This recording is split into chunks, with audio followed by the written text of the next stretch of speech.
వస్తే నపుంసకుల చేత ఇయ్యబడిన రాజాజ్ఞ ప్రకారము వచ్చుటకు ఒప్పకపోగా రాజు మిగుల కోపగించెను, అతని కోపము రగులుకొనెను. చాలు. గొప్ప విందు చేయించాడు. ఆ విందులోకి రాణిగారు పిలిచాడు, గాని రాణిగారు వస్తే ఏం చేయలేదు, రాను అంది. అంటే రాజుగారు మాట వినలేదు. తర్వాత భర్త గారి మాట కూడా వినలేదు అని మనము అర్థం చేసుకోవచ్చు. కానీ భర్త కోపం వచ్చింది, రాజుగారికి కూడా కోపం వచ్చింది. ఎంత కోపం వచ్చిందంటే ఆయన దగ్గర ఉన్న మంత్రులు అందరి దగ్గర ఈ సమస్య పెట్టాడు. రాణిగారి మాట వింటలేదని, రాజుగారి మాట వింటలేదని చెప్పి సమస్యని రాజుగారి దగ్గర మంత్రులు అందరూ కలిసి పరిష్కారం చేస్తా ఉన్నారు. ఆ పరిష్కారం చేసినటువంటి దానిలో పరిష్కారం ఏంటంటే ఇలాంటి రాణి ఉండకూడదు అని నిర్ణయించారు.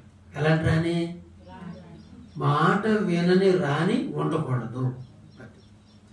రాజు మాట వినని రాణి ఉండకూడదు. ఒకవేళ ఇలాంటి రాణిని మనం ఉంచామనుకోండి, ఈ రాణిని బట్టి ఈ 127 దేశాలలో ఉన్న ఆడవాళ్ళందరూ కూడా ఏం చేస్తారిక? మాట వినరు. ఏమంటారంటే అప్పుడు రాణిగారి మాట వినలేదు కానీ మేమెందుకు వింటాం మాట అన్న మాట వచ్చి అంతటా వ్యాపించిపోతుంది. అప్పుడు ఏమైపోద్ది? రాజ్యం అంతా కూడా సమస్యతో నిండిపోతుంది. అందుకని వాళ్ళు ఏం నిర్ణయించారంటే తీసేయాలని నిర్ణయించారు. రాణిగా ఉండకుండా ఆమెని తీసేశారంటే, చూసారా? తొలగించబడింది ఆమె. ఏం సొమ్మేం పోయింది అసలు మాట అంటే? గర్వం వచ్చిందంటారా? రాణి కదని గర్వం.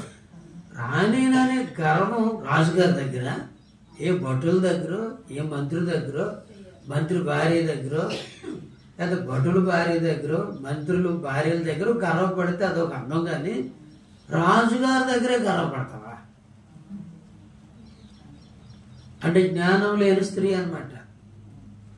జ్ఞానం లేదు, జ్ఞానం తెలీదు. నేను ఏమై ఉన్నాను తెలీదు, నేను ఎవరి మాట ధిక్కరిస్తున్నాను అర్థం కావట్లేదు.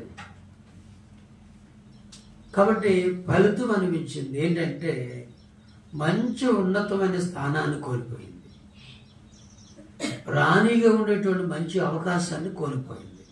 అంటే